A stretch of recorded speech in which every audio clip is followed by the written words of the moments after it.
Ito mga bossing, hindi nga po pinalad ang ating pambato na si Ador Torres na dumayo at nakipagsalpukan sa bansang Japan. Matapos nga po ito matalo via unanimous decision kontra sa baguhang Japanese fighter na meron pa nga lang po itong kartada sa ngayon na 3 wins to KOs at walang talo. Na ang ating pambato nga po sa ngayon ay may 12 wins at KOs at may 5 talo. Naging matunog nga po ang pangalang Ador Torres mga bossing dahil sa kanyang magkakasunod na 7 napaka-impresibong panalo mula sa bansang Thailand. Kumbaga naging tirador itong si Torres sa bansang Thailand. Ang masaklap nga lang pagdating sa bansang Japan, tinalo nga lang po ito sa isang baguhang Japanese fighter. Pero ganun talaga ang salpukan mga bossing, may mananalo at matatalo. Samantala ito ang matindi mga boss, dating 3 Division World Champion Janieriel Cuadro Alas Casimero. Muli na naman itong bumanat ng malupit kay Naoya Inoue, kung saan ay sumigaw nga po ng napakalakas itong si Cuadro Alas Casimero mga bossing,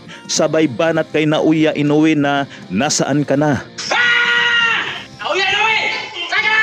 At sinabi pa nga po rito ni Cuadro Alas Casimero mga bossing na naging malakas lang daw itong si Naoya Inoue sa mata ng mga tao. Na ang ibig sabihin nga po ni Casimero mga bossing, hindi talaga totoong malakas si Naoya Inoue. At di lang po yan mga boss, talagang pinagmumura pa ni Cuadro Alas si Naoya Inoue. Talagang napakatindi nga po ang sinabi ni Cuadro Alas Casimero kay Naoya Inoue.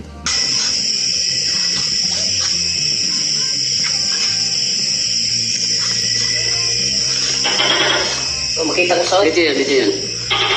Makita ko sa sana.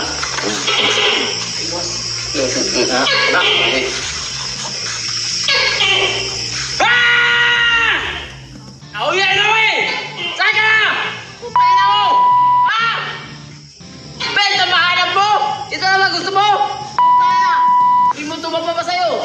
Ikaw yung magiging pinakamalakas sa paningin ng mga tao, pero ako yung pinaka-monster!